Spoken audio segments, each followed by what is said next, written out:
Wow. They'll be silent when I leave. Well, I'm so glad this evening has come. I've wanted it to happen for a long time. On my beat as classical music critic, I've gotten to interview some distinguished vocal artists, and now I have the opportunity to talk to another vocal artist, great vocal artist, besides, by the way, being one of the best actors ever. But the framework I just want to start right away and establish that. Singing, to me, all kinds of singing in all traditions, singing is an emanation of words, of text, of emotional expression. Now, opera, which I love, opera singers do these amazing things with their voice, but they can get so caught up with that sometimes they forget that singing, what are you singing about? What are the words? Actors who sing never do that. That's why, they always start as, I'm an actor singing. And I love that about the tradition. Is that the way you think of your work when you sing? I'm assuming. Am I putting that into your words, or are you an actress who sings? Is that the way it just starts? I'm definitely an actress first. Right. Yeah. And when I've sung, I don't know if I could ever do what people do, who are real singers who could come out here and sing. I really enjoy singing through the persona of a person. Right. That's how I've always approached it. Right. You told me back in the bowels that you had interviewed Barbra Streisand and that she had said that she was an actor who sang. Right. And because, and I knew that when I was 16. I listened to her records obsessively because she seemed to be someone who was telling a story. Right. In each song, and each one was almost its whole little narrative film or something. Right. There was something so dramatic about how she did what she did. You've actually had more training than she has. She is famously self-taught. She just doesn't. She said, Tony Bennett once gave me a tape of vocal exercises. I listened to it once and threw it out. My God! But you, wow! But I read in your in the bio that you at 12 you started. Actually, your first performance on the stage for people was as a singer, in a Christmas pageant. Yes. And then your parents got you lessons. Yes, I was in the 7th grade, and I sang Cantique de Noël in French and Oh Holy Night in English. First of all, in New Jersey, that was big that I sang in French alone. Just that alone, Right, yeah. But there was someone in the audience who told my parents that I should really get some singing lessons. And my parents were not show business people. My father worked for Merck and was someone who set up their employee systems, and my mother was a stay-at-home house. Oh, she would never want me to say that. But she was a very big personality, confined to the home.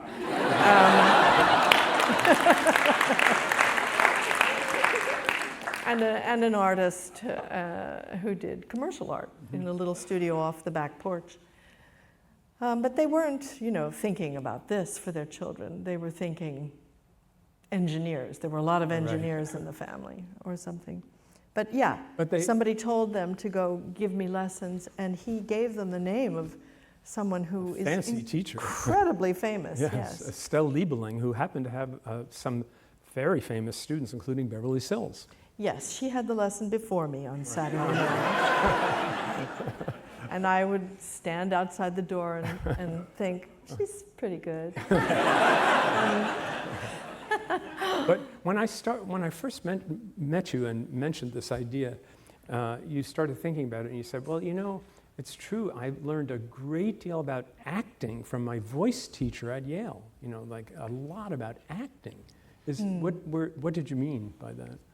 Well, this was a great course. This was almost, I had three really favorite teachers, and they were the teachers who, well, one taught verse and Shakespearean, sort of how to speak verse. So she taught us Marlowe and John Donne, lots of poets and her name was Marjorie Phillips. And Betsy Parrish was my singing teacher, and Carmen de Lavalade was my dance teacher. Wow. She was an amazing. Carmen de Lavalade actually just emailed me today and said she'd gone to the opening, and she said, "Do you know, I won the Sinclair Bayfield prize from Actors Equity." Sinclair Bayfield plays my husband in this film, played by Hugh Grant. And he was an actor who never made it to the leading roles, and he endowed a prize for people who shone in smaller parts. And she won it. Isn't that amazing? Yes. So anyway, she was my dance teacher, and Betsy Parrish was a singing teacher at Yale who said, everyone can sing. And in the class, we would have all these boys who would say, I'm not going to do that. I'm not going to get up. I don't have to do that. And she said, yes, you will.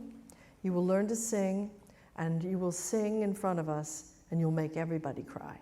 And by the end of the class, she got that out of them, because there's something about music that's just, it's just the sluice gate, you know, from the soul. Right. And it's just undiluted, if you can access it. Right.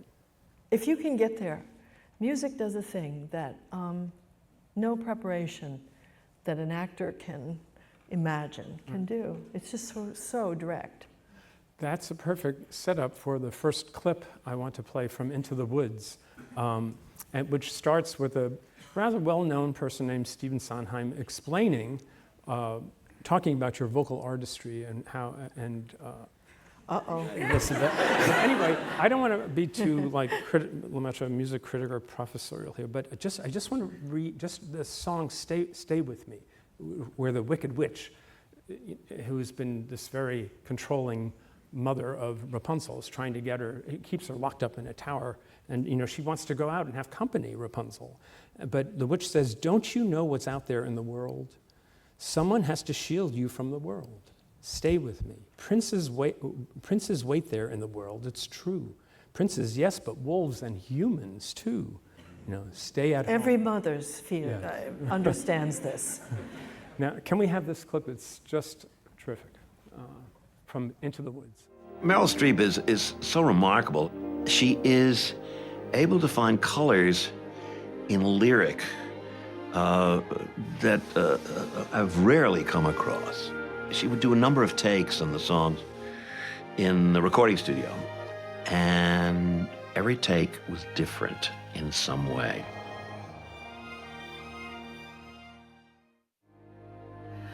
Don't you know what's out there in the world? Someone has to shield you from the world. Stay with me.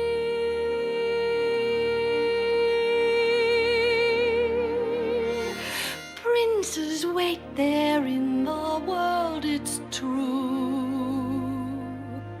Princes, yes, but wolves and humans too. Stay at home. I am home. Who out there could love you more than I? What out there that I cannot supply? Stay with me.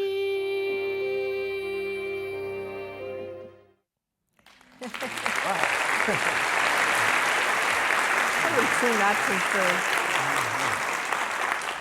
Now, that is great singing because it's such great acting. And what Steve said is so true, that, you know, the inflections on the words, like when you sing, princes wait there in the world, you have this little moment of sort of, you know, like, Rapunzel, let me tell you, I've seen a lot of princes. They're not what they're cracked up to be, you know, like, you know, like. Mom, nobody wants to hear about your past. But vocally too, when you act with the voice that way, I mean, like not to get too technical here, but the first, you know, don't you know the high B flat? It's almost as like the singing witch can't quite make that note. You know, she's trying to call it up. But of course you have that, because later it's a big, long, sustained note, you have it. But it's a way it's like you're drawing it out, the thought out, and it takes a vocal expression. Was that intuitive, or just, It's just the most beautiful marriage of a lyric to a melody. Right. And that's, you can walk into his songs Right. almost Right. without knowing what you're doing if you just sing what he's saying. Right. I don't know how he does that. Right. I don't think there's anyone else who can do it quite like the that. lyrics have a combination of specificity, and yet they seem to be about everything. Yes. And he'll throw in a little thing like that word out there in the world, princes, yes, but wolves and humans too. Yeah. Humans, you got to watch out for those humans. You know, like, Yeah. but we should turn to Florence Foster Jenkins. Would you like to tell us who she was and something about her? And Well, you'll have to stop me. Okay. Because I do go on, but she was a person who was born 3 years after the Civil War ended, 1868, in Wilkes-Barre, Pennsylvania, daughter of a very wealthy banker, and had a little sister who died. So she was the only child. And she was very musical, and they gave her, as nicely brought up children then were taught to play the piano, and she had some talent, and she did play at the White House when she was 8 years old. So she was a musical child. But she was a rebellious spirit, and she got married at 18 to someone her father thought was unsuitable, some very much older doctor.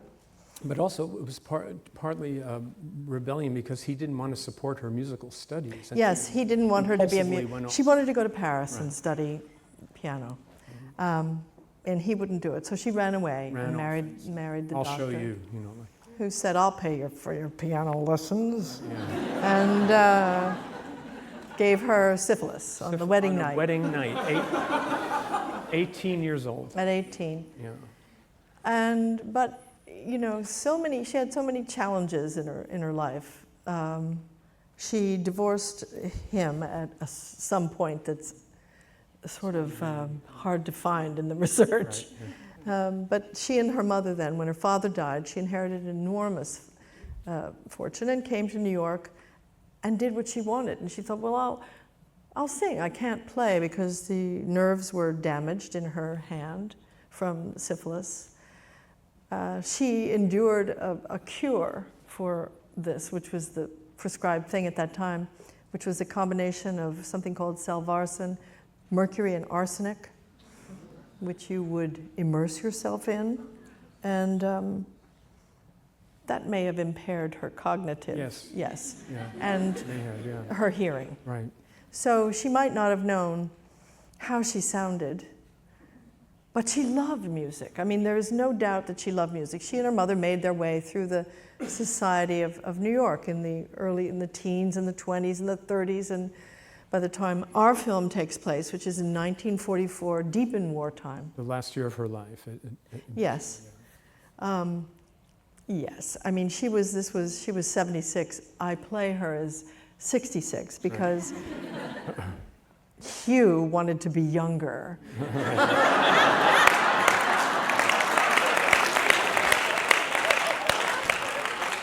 This is true. And he was, her lover was 11 years younger than she. and he wouldn't go above 60. So,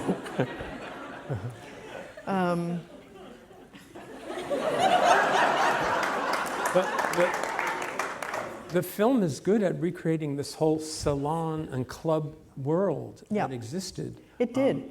She founded a couple, including the Verdi Club was a very active club Yes. for music. And so most of her career, people think, how could she have done this terrible singing? And it was in these salons and secluded places.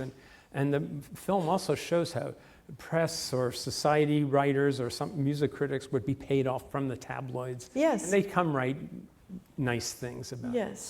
So it's not, and it was a protected life. It was a protected life. It was club lady's life. Right.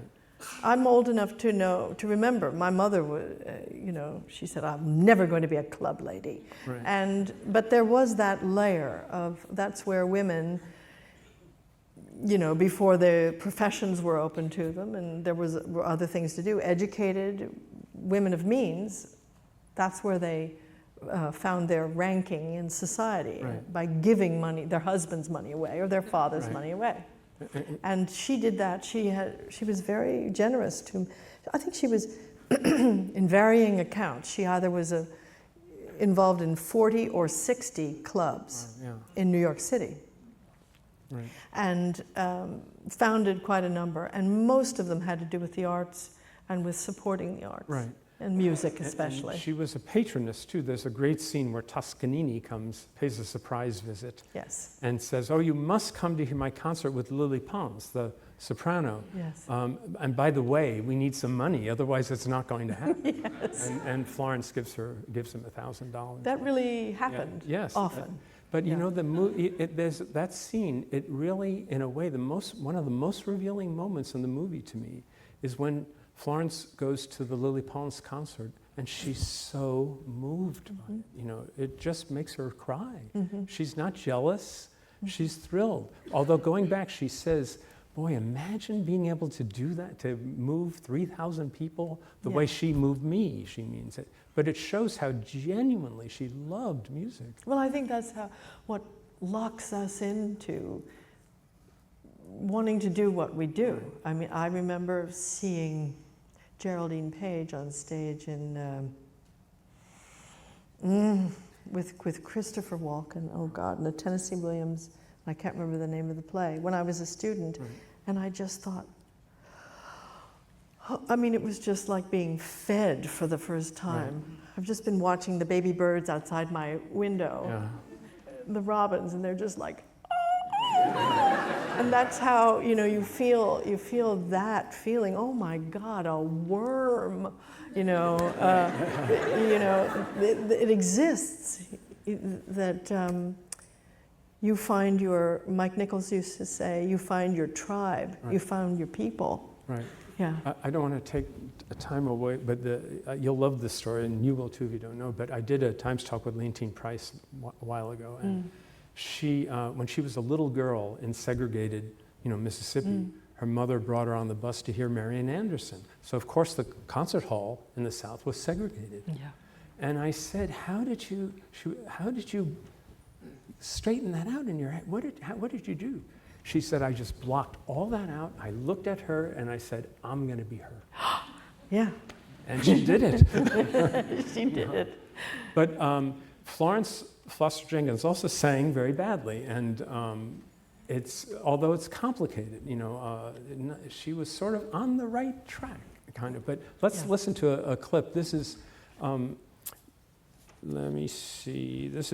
There's work to be done.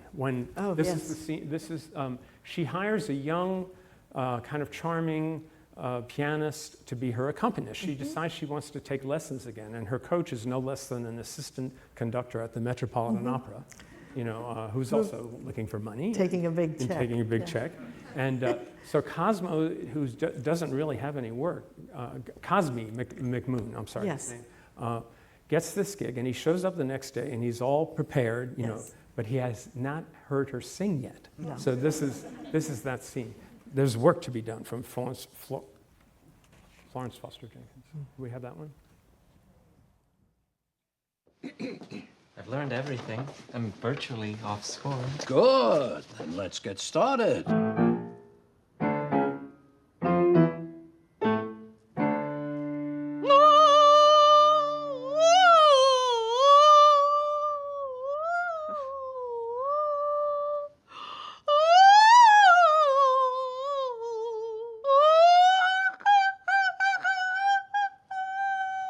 Good.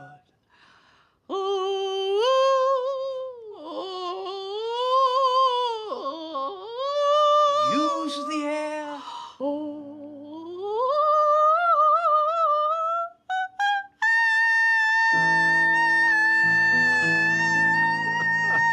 Stop there. There's work to be done.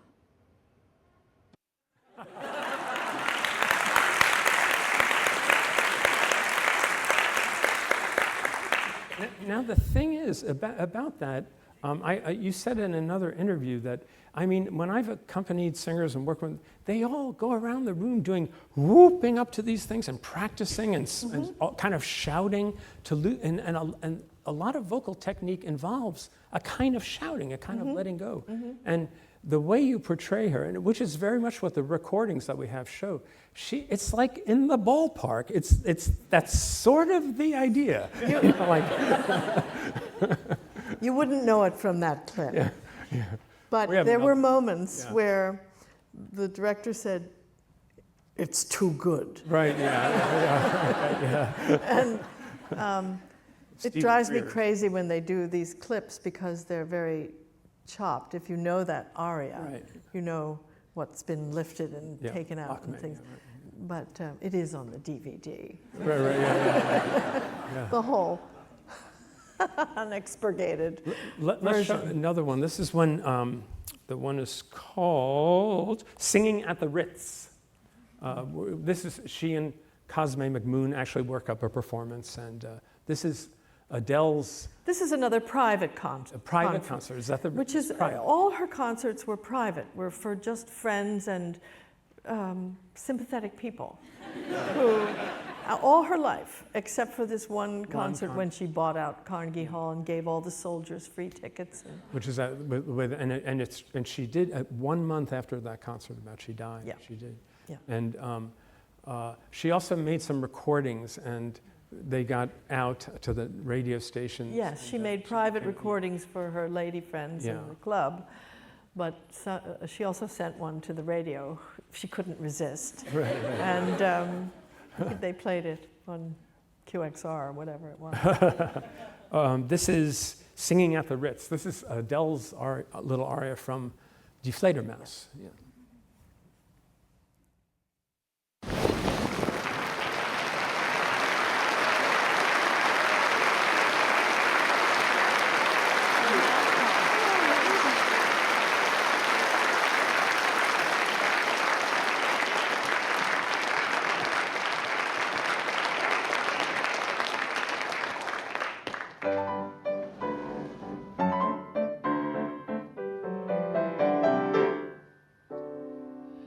Oh, noble sir, how far you err, you're really not discreet. Therefore my advice is that you look twice when judging those you meet. My little white hand so fine, my foot with its contour divine, my speed so disarming, my waistline so slim and charming. No ladies make me full so much grace, you see. No ladies make me full so much grace, you see.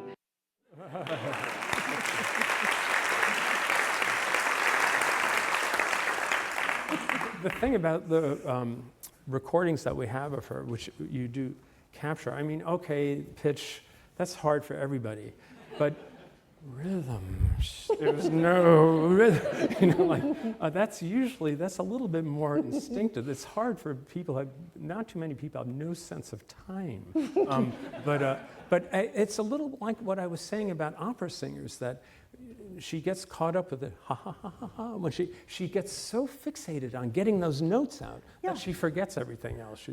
Yes. Or she'll land on a high note and think, I sort of have it. Exactly. But There's time stops. She does a little party up there. she's so happy, and then, she's just no safety net. I have to say, Simon Helberg, who's you might know from The Big Bang Theory, he's a wonderful actor and also formidable pianist. Yeah. And I would just race along, speaking of disregarding the tempi, Right. to see if I could screw him up.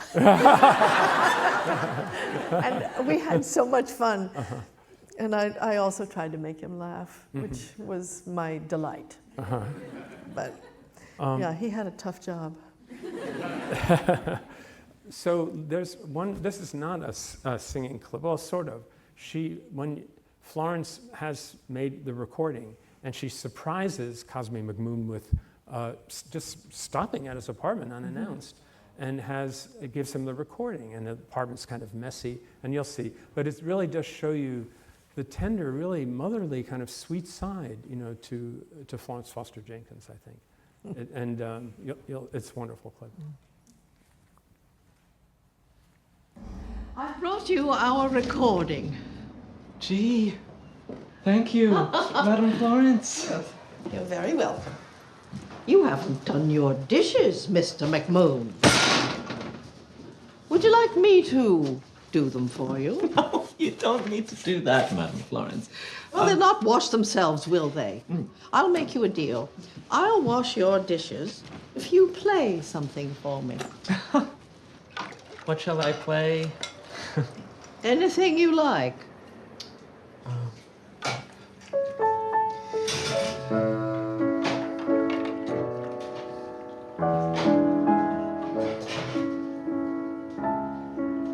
That's such a pretty melody. Is it yours? Yes. Oh.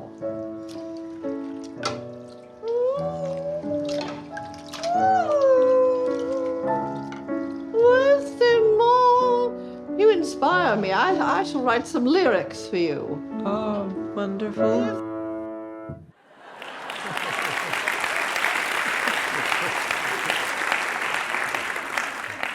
They did. He wrote a number of pieces that she, wrote the lyrics for, and one of which they played at Carnegie Hall.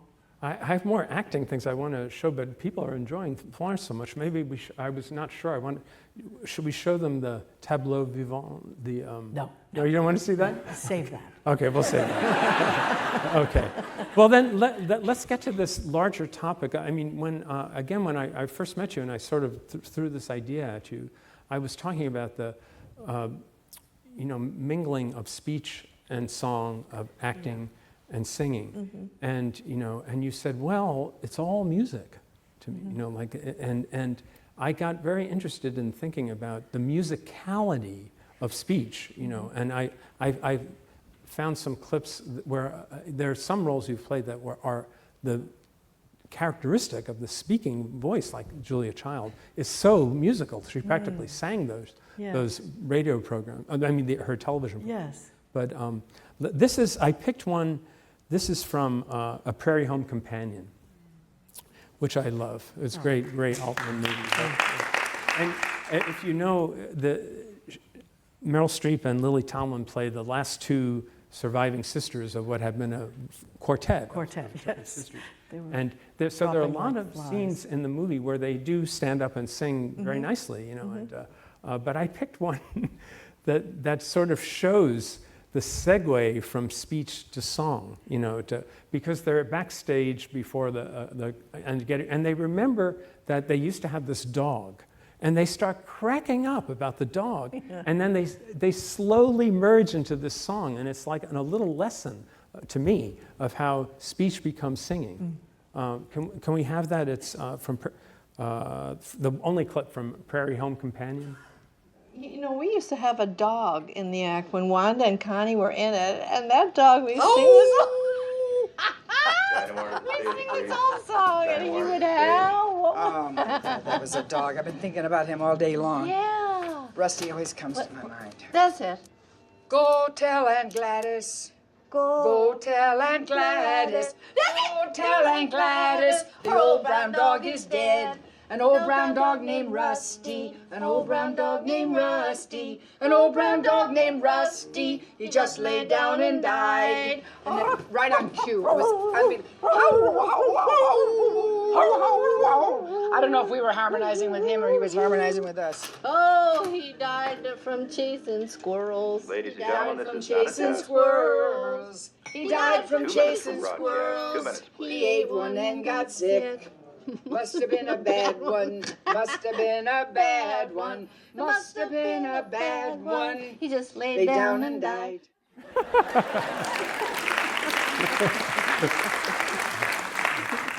That was Garrison, really. Yeah. Had lost his mind at that point. And he just let us go on and on. But do you see what I mean? That whole scene is like music. Yeah. You know, the language is so musical to begin. The cackling and the laughing, it all Yeah. just everything segues together. Like, Yeah, it's true. It's very true. I don't know what that is. I mean, I read a book a long time ago by Bruce Chatwin called Songlines. Did you ever read that book? It's about Australian Aboriginal people, memory, and how they mapped the continent. And it sort of was, the idea was there was no written language, and young children were sent off on a walkabout when they were 13, and they would traverse these improbable distances without ever having encountered them. And the way they did it was they'd sit around the fire at night and they'd learn these songs, and the songs mapped when they rose and when they dipped and when they would show the way. right. And it's, I always thought of that because I thought, why do I still have to go A, B, C, D, E, F, G, H, I, J, K, L, M, N, P to get the alphabet? But there's something in what we know about Alzheimer's, and the last thing to go is music. People can remember lyrics, Right. and they can't remember their loved ones' faces. Right. There's something so deep about where we are connected to the music of the spheres and our emergence as sentient human beings. And do you know what I mean? Yes, so absolutely, deep yeah. in. No, it that- is very deep. Even the technique of singing, I mean, how do opera singers say, a little baby crying can fill an entire house with the sound of crying, because the baby from way the down diaphragm, there. it just, then the kids start growing up, we all start talking from our throats. Our throats, right. But that's opera singing. Right. Right there, that's the Yes, that's the primal. It's yes, very it's, deep. yeah, but it is very primal. I wanted to play, I have a couple of clips from Julie and Julia, which another movie of yours I just love. And, and the first clip shows one reason I love it. Among other things, besides being an amazing story and an amazing character, it's a portrait of a very happy marriage. Yeah. Stanley Tucci plays your husband, who's a diplomat. Yes. And, Julia is a lot to handle, and he knows that. He doesn't care. He just loves her. I know. He just loves her. I know. And this scene is. It happens. Yeah. You and he really have hit it off in some movies. I think you and Stanley Tucci. I think. Yeah. Now, Yeah. I could take him or leave him, but no, he's gone to England and yeah, right. married an English woman, I Emily Blunt's sister, and I haven't forgiven him. Well, we're gonna see two clips with him, including this one where Julia's in Paris. Her husband is a diplomat, and he has a job there, and she's trying to figure out what to do. And she first thinks, well, I read a thing about making hats, and goes, Right. Anyway, sort of sets up the character. Then I have one of her shows. Can we have from Julie and Julia? Julia Really Likes to Eat, it's called. What should I do, do you think? About what? I don't really want to go back into government work. But shouldn't I find something to do? Wives don't do anything here. That's not me. This is not me. I know. I saw a notice on the bulletin board at the embassy for hat-making lessons. You like hats? I do. No. I do. What is it that you really like to do? Eat. I know. And you're so good at it. am Look at good you. at it.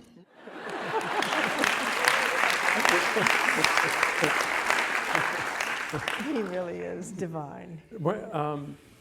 The reason I picked that before this other, when we see her now doing one of her cooking programs, is that she's already very musical. That quality in her speaking, all the sort of sing-song quality to her voice. When you play, when you play like Karen Silkwood or something, that's one thing. But Julia Child or Margaret Thatcher, these are almost walking caricatures. That must be.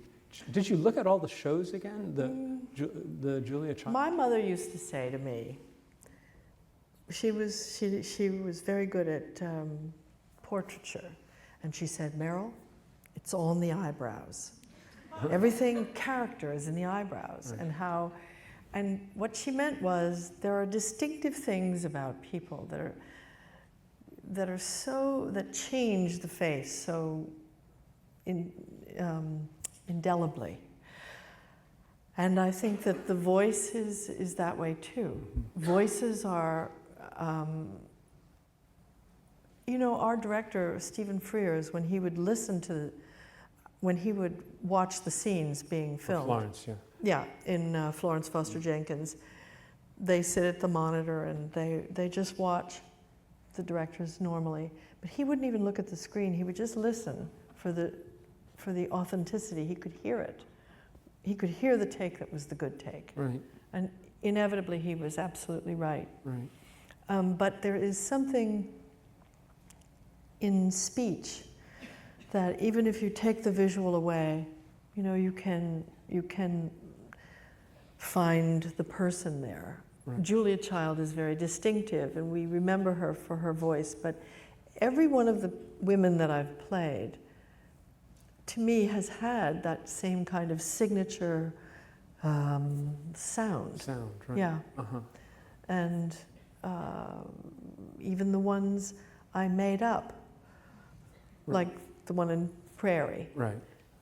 Because if you're inventing a whole person, you've got to find them. And the DNA of the voice is a very big and important Right. part. Also, the eyebrows. Right, yeah. Well, Margaret Thatcher, she became Margaret Thatcher because of adjusting her voice, finding this new voice. Yes. That's portrayed. That was such an movie, interesting thing yeah. to study, Yeah. how she found her authority. Authority, right. And she wasn't loud, No. but she was authoritative. That was... But I actually heard the interview with Stephen Frears last night on Charlie Rosen. Oh, yeah. And he, that was very interesting that he listened a lot, that he could tell by... I don't know, shouldn't be too revealing here, but for a long time I've seen a therapist who I like a lot who's blind. Ah. And you would think, wait, that you can't see if I'm looking miserable or something. And but he feels that people can put a good front on. Mm-hmm. You can't disguise your voice. Mm-hmm. Your voice is always revealing. The voice is the first thing we know of our mother. Right, that's true.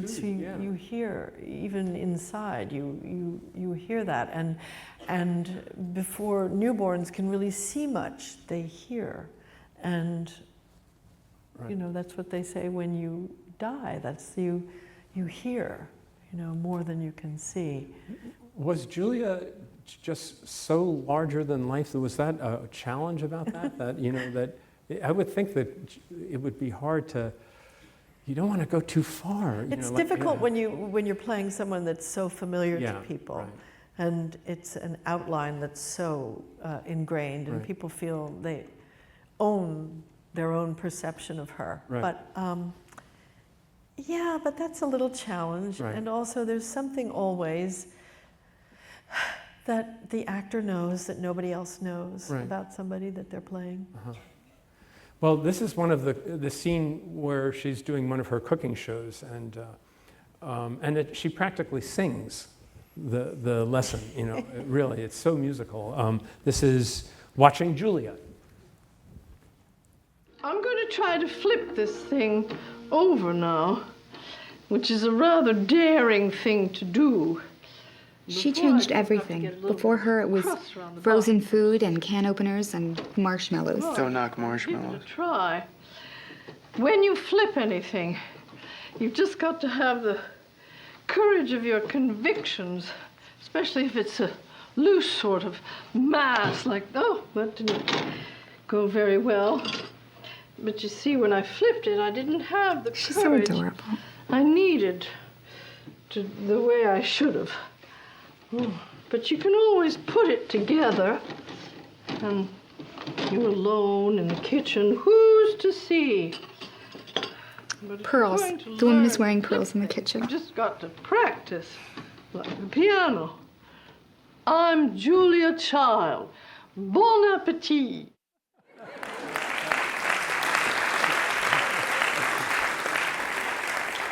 But with Julia, I felt like with Julia, her voice was an expression of her Right. esprit, you know, Right.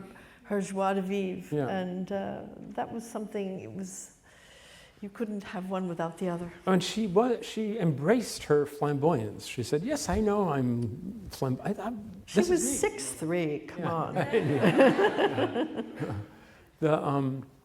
I don't know, this is a big topic, but the comedy tragedy thing, I remember in a long time in an interview, you were talking about that, saying, it's not as different as people think. You know, the way you act them, they're much closer.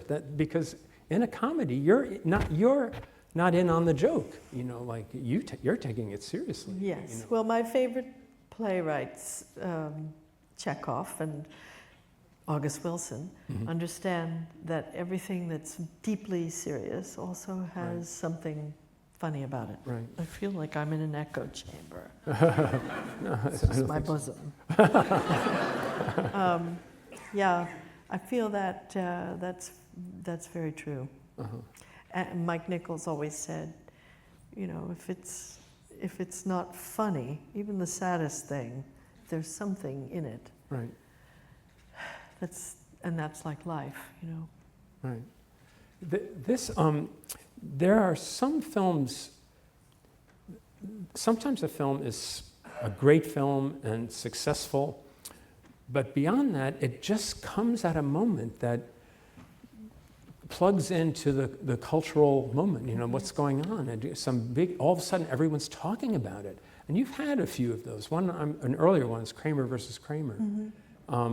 Where I'm sure you all know it, but it just came at a time in '79 where these issues were just breaking open about what is motherhood, what is fatherhood, you know, what does it mean to succeed in business, in anything, and also have a family. And people not only wept over it, they fought over it, they argued about it. When you were making it, did you have an inkling that it was going to have that kind of impact? Well, no. When we were making it, no, I didn't know that. But I was also living through that time. Right. And it was the time when women's roles in the world were really changing and really changing rapidly. Many things were sort of starting to be opened up, and we're just getting the blowback from that now. Right, yeah. You know, I think we lived in a little golden age at the end of the 20th century where many freedoms, many societal progressions happened, and we thought it was going to be effortless, but clearly it's not. I was reading a lot about it, preparing, and her character, Joanna, what you latched onto, which I think critics got, was she's not psychotic or crazy. She's vulnerable. She's very vulnerable. And she does something strong. To leave your boy is strong, it's willful. Mm-hmm. And you feel like she thinks, well, he does have a father, he's going to be okay, but I have to get out of here. I'm going to drown otherwise. Mm-hmm. But what made you feel for her is that somehow you caught the vulnerability in her and mm-hmm. conveyed that. Yes, it's a human being about to break. Uh-huh. And she doesn't want to jeopardize her child. Right. And I think in a way it was an act of faith to say he'll be okay with, right. with her husband. Yeah, for a while. But it wasn't ever anything she imagined was permanent. Uh-huh. But that, it did open up a lot of things because the novel was written from a certain point of view, right. Very damning of the woman, right. And it was sort of a backlash novel, in my mind, Avery Corman's novel, about the women's movement and who do these women think they are and all that stuff. So I think there was, but it was it's a turbulent thing. The changing status of women is the most destabilizing event in human history, maybe, yeah. And you see the reverberation of it all around the world. Just in terms of craft and technique, this is from the biography that was released of you there, which was excerpted in Vanity Fair about making that movie, and Dustin Hoffman, not only with you, but goading people, picking on their vulnerabilities. You had just lost your partner, John Cazale, mm-hmm. And were very vulnerable about that. And he went at it. And I didn't know what to make of that article, of that story, thinking, well, on the one hand, anything that gets a performance, I guess, on the other hand, you can't behave like that. Well, I didn't participate in that. Right. Telling of that. And I don't feel it's a complete story. Yeah. I don't think you really know all the parts of it, and it's unfair to Dustin to portray him this way without understanding the mitigating circumstances that where it took place. Right. And I'm very cool with it.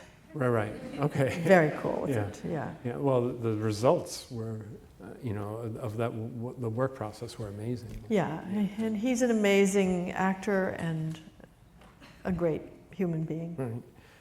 Another movie that somehow captured the cultural moment was The Devil Wears Prada. Yes. Again, because Amanda, it's just, what are the boundaries? What are the protocols in corporate? Is she being blamed for things that a male? Yes. How do we feel about female bosses, really? Is she really that different than Yeah. And that I think it, and then also it was a musical thing that you discovered about her authority. She always talks quietly. Mm-hmm. She never screams, and mm-hmm. I learned that from Clint, because everybody has to lean in to hear him. Uh-huh. But and so he kind of controls the room. Uh-huh. It was very powerful. Bridges of Yes, when he was a director, he never raised his voice above kind of a rasp like that. Right. But even when she almost feigns like being a little, like when something has not happened that she wants to happen, she doesn't start screaming at everybody. She says, "How come this hasn't happened? I'm so confused." She says, "I'm so confused."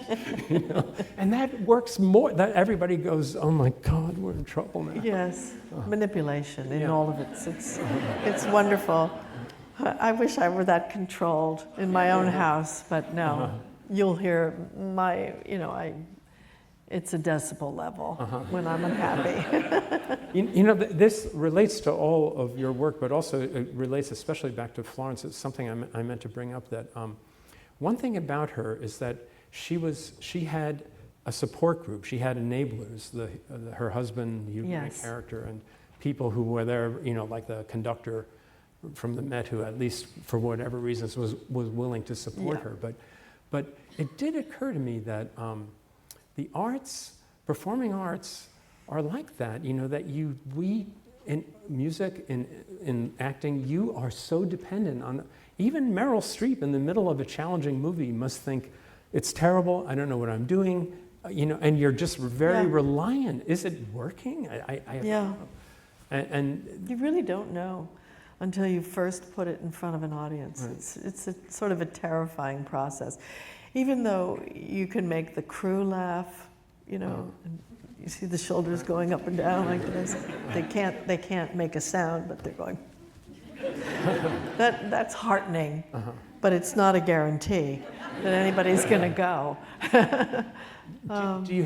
is it important? Do you have to have a director whom you trust already before you go into a? I mean, I've been really lucky. I've worked with some of the greatest directors and the greatest. I mean, I think I fell into that. But it is for an actor, because it is such a collaborative form, and my view is so subjective. Although I do get in other people's departments, famously, especially the costuming. Well, have a lot of ideas about that. That was your major, wasn't it? Yes. At Vassar, yeah. Yes, I took my thesis project were 40 costumes, 40 some odd costumes for Camino Real, a Tennessee Williams play. And yes, I have a lot of ideas about design. But so at Vassar, did teachers finally say, your costumes are good, but I think you're an actress? Well, I loved acting and got into it fairly early at Vassar. But my first things were musicals in high school. Marion the Librarian, and Daisy May and Little Abner, and Laurie in Oklahoma. How could I forget? Yeah, so, but that seemed like fun to me. It didn't seem like a serious way to conduct your life.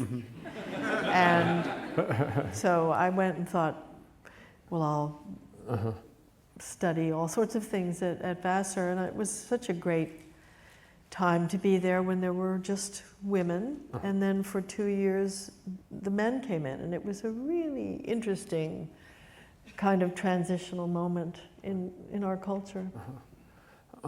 We have another clip. This is just to end.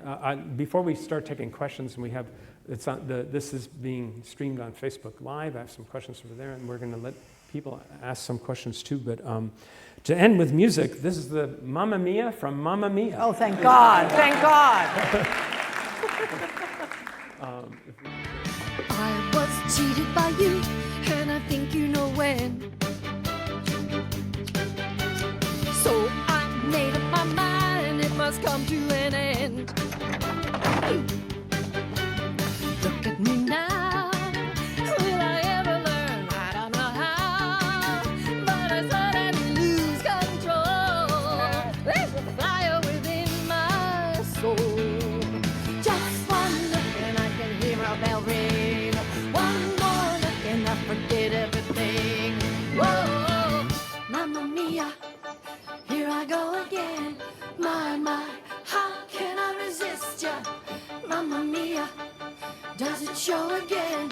My, just how much I missed ya. Yes, I've been broken hearted. Blue since the day we parted.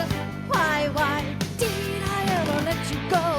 Mamma Mia, now I really know. My, I should not have let you go. Oh my God!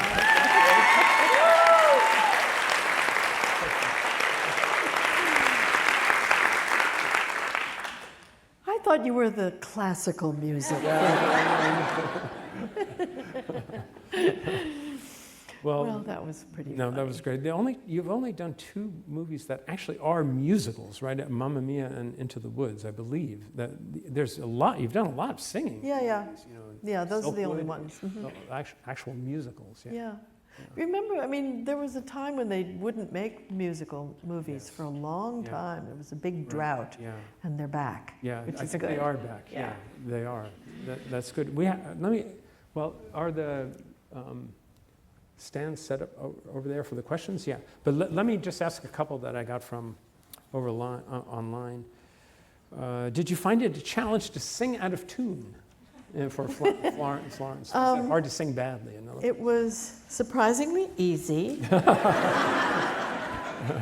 it was hard to learn the arias for real, and that's the way I approached and you did learn Yes, them I for learned real, them. yeah. I learned them, the full aria, You know, and the how to nice sing aria, it as well as I possibly could, Right, and then I screwed it up. How did you develop the voice of the rabbi you played in Angels in America? Oh, That was a great. thank you. When I went to Vassar, the very first day I walked into my dorm room as a freshman, and I had a John Mayer of Norwich butterfly dress on and my hair in a flip, and I met my roommate, who was 16 years old. She was so brilliant. She was there 2 years early, all dressed in black from from Sheepshead Bay. And all my Jewish voices have come from her.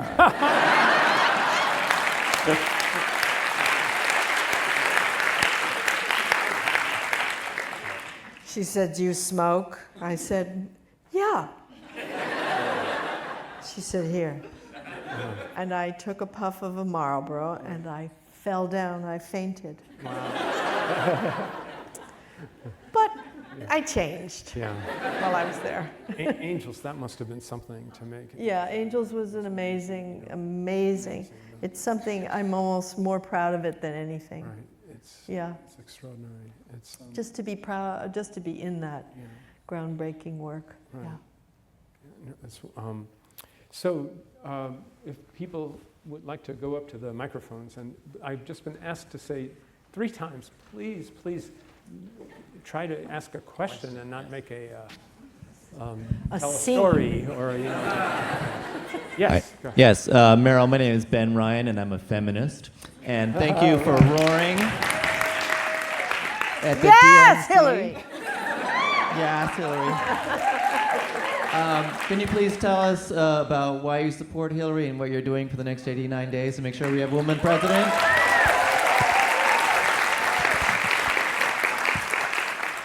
Oh, no. I mean, you know what I feel. Now, it's up to everybody here to find 10 people who are not registered and make it your job to register them. Just find 10 people.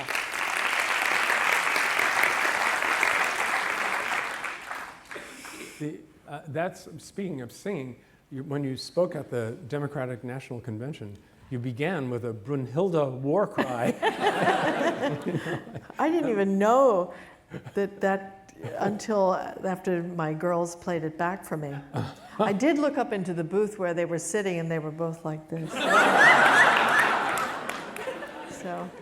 We have a Vassar graduate, it looks like, yes. I was trying to figure out how you knew. I forgot I had my shirt on. What fun to finally meet you. I graduated Vassar 3 months before you arrived. Oh, cool. So we never got to see each other there, but what fun to finally see you. It was 10 years ago, right? Yeah. No, quite long. Anyway, I had a political science professor who inspired me to act on the stage. And I did so for 30 years, but it was called being a criminal defense attorney. Who inspired you at Vassar, a professor or a class, to be an actress if they did? My inspiration came from my music teacher in high school, Claire Callahan, who was, I thought, really ancient. And I found out later she was 23. And she was teaching. She was a student of Andrei Segovia. She was an amazing guitarist. And she needed money to pay for her graduate studies. And so she came and taught at Bernard's High School. And she took all these kids and taught us the Four Seasons and introduced, so many interesting pieces of music to us all. And she directed the musical every year for 3 years. But she was my inspiration. Did you major in drama at Vassar? Did I major in drama? Yes, I majored in drama, but in costume design.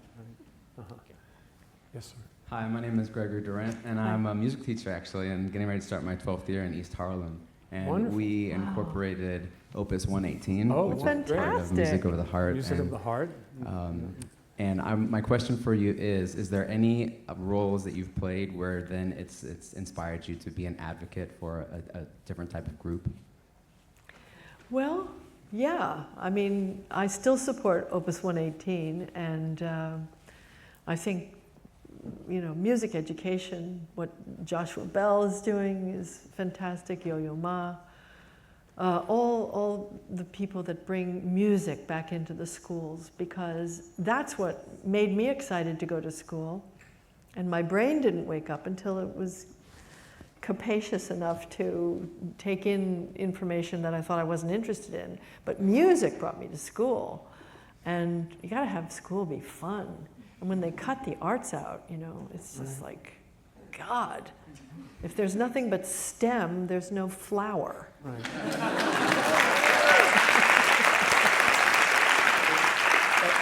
It's starting to reverse, I think. They finally figured that it was a catastrophe. Yes? Hi, Mary. Hello. Seeing you for the first time now, I see so many of your own mannerisms and your characters, What which do you I mean? thought was, when watching your movies, I was always like, oh wow, what a great decision. And now I see that it's yourself, and I'm wondering how important it is to you, or if there's a process for you about bleeding yourself into your characters, and how you go about that, or how much you allow yourself to be yourself in the characters. Well, I don't know. I don't think about it that way. There's sort of a no division. It's like falling in love. When I read the thing, or I have somebody tell me what the story is, I attach in a way that, that it's not like analytical. So I feel like it's me. And I know something about this person nobody else knows. And I'm going to make sure everybody else knows it. Even if it's somebody from a different culture or a different time or a different, accent, it feels like me on a certain level, so I feel like I know something about that person. I mean, all the characters, I'm probably not drawn to the characters that I wouldn't be any good at. Yeah.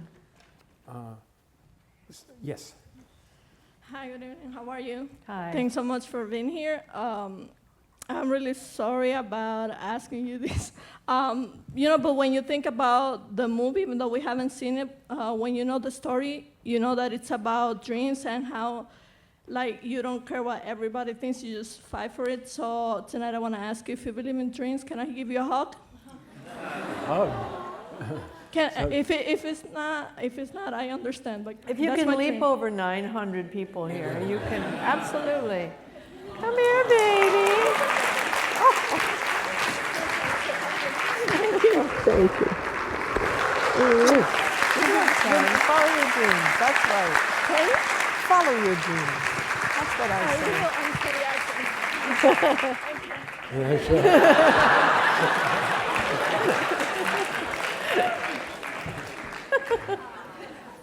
Sweet.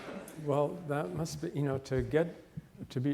to be reminded of how powerful your work affects people. That must be amazing. Yeah. I mean, as long as it's not creepy, it's fine. It's very sweet. Okay. Yes. Hi, my name's Anne. I'm a musician and a singer and a teacher of all ages. Great. My granddad was the head of the Phoenix Theater, T. Edward Hambleton. Oh my gosh. And so I've grown up watching you. Yeah. I'm just so full of gratitude, you know, because, and my daughter's here, and she's going off to study music and theater, and, you know, it's just because, you know, every family has loss, right? We all have loss, and you're still here, and you're still... Barely. But you're here to help Hillary, right? Because you know, Hillary needs a little help getting a little bit down deeper. Well, you into don't, the, you know, the you can't blame timbre, her I for think. being paranoid. My God. Just wanted to thank you and your big legacy, Thank you. part of the legacy of the Phoenix Thank Theater. you for teaching. That's the thing. Thank you. Just a few more. We have time. Yeah. Hi, Meryl. Hi. My name is Michael. I'm an actor. Hi. Now, of course, you're this huge film star, but you have this really intense relationship with the theater. Yes. And the stage. So many of the roles you've done on film are adaptations for pieces that were written for the stage. Now, do you ever miss being on stage, or can we expect you to be returning anytime soon? I do love the stage, and I always told my children that they were the reason I gave up what I loved most. And they couldn't care less. I mean, it's really true, because the theater life is very tough. Are you a dad or anything? Not yet. No? It's not. I actually did background on Ricki and the Flash. Oh. And usually when I'm on set with a famous person, I'm like, yeah. But with you, I was just like, oh my God, it's Meryl. I'm working with Meryl Streep. But yeah, no, not a dad yet. Yeah, no, I'd love to do another play, but I don't want to do another revival. I've done some things that other people have done, you know, great old chestnuts. Right. But I'd like to do something new. New play, wow. Yeah. Speaking of singing, Mother Courage at Shakespeare in the Park, that was tremendous. Thank you. That was that long, difficult play with a lot of singing. And a lot of rain. It was a lot of rain, yeah. Yeah, it was fun. Yeah, yes. That was Tony Kushner, too. Yeah. My name's Hillary. I'm a writer at Vanity Fair, actually. Hi. And I feel like I can say this in this room now. When you were talking about Barbra Streisand earlier, listening to her and her stories when she was, and the stories through her music when she was younger, that was me when I was growing up in the middle of Missouri, watching your movies and kind of meeting all these people through your films, everyone from Nora Ephron to Mike Nichols and great writers, and it's the reason why I'm writing and telling stories today, women's stories particularly, so thank you. Thank you. I always wanted to say that, Great. so That's thank you very much. cool. And my question, sorry, is about watching Florence's story. She was a woman of a certain means, so she could make her dreams come true, and she had a goal. What is something that you think girls today could pick up from Florence and what she did with her life? Well, I mean, one of the things I think is so terrific about the script, it's a really good script Nick Martin wrote, and the way Stephen has chosen to point up certain things. So the fact that this is in wartime, people are, you know, it just comes in on the margins. You won't know what I'm talking about if you haven't seen the movie, but you do have the sense that the dark, terrifying Game of Thrones is out there, you know. But ours is a happy world. And I'm a child of the theater. I believe, and musical theater. You know, I believe in illusion, happiness.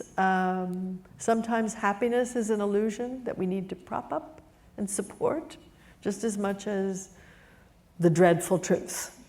And I feel like part of what the lesson Florence can give to people is, you know, the old half glass, the glass half full, half empty.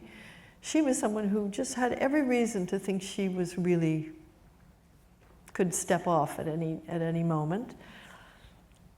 Her relationship with the man she loved presented its own challenges, but she chose to be engaged with everything that is great about being alive.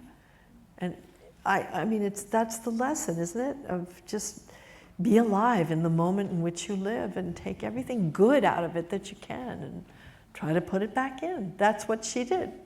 She wasn't very good at it, but she really wanted to bring you this music.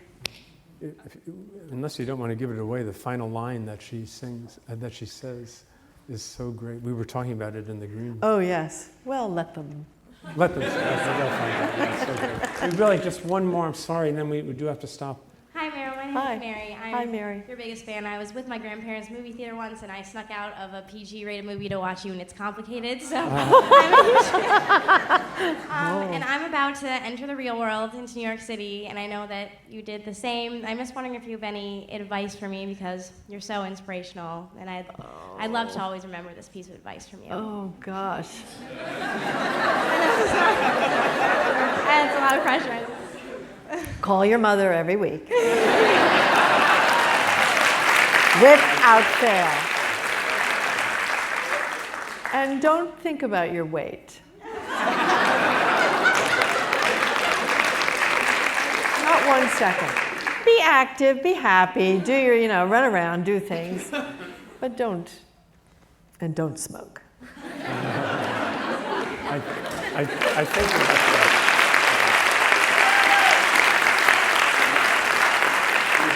we do have to stop. I just want to say that I think when all the Oscar buzz starts and stuff, even at Meryl Streep, it must be a little rattling and nerve-wracking and stuff. But I think you better start preparing because I think you're in danger of number 20 coming your way. Thank